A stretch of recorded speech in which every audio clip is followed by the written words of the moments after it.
এটা হচ্ছে লাল আর সাদা একটা পিটুনিয়া, গাছে আজকে দুটো ফুল হয়েছে। এখানে রয়েছে হোয়াইট আর পার্পল শেডের পিটুনিয়া, এটাতেও দুটো ফুল হয়েছে, বাট একটাই তুলবো, এই ছোটটা আরেকটু বড় হবে, এটা কালকে তুলবো।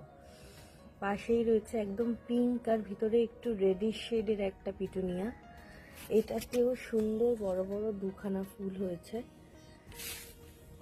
এখন কুড়ি আছে, কালকেও হয়তো ফুটবে, কাল বা পরশু।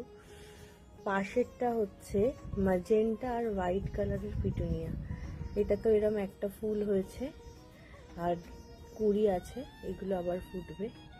তার পাশে একটা হলুদ গাঁদা রয়েছে, বাট এগুলো একদম কমপ্লিটলি ফোটেনি, এগুলো হয়তো কাল তুলতে পারবো, আজ তুলতে পারবো না।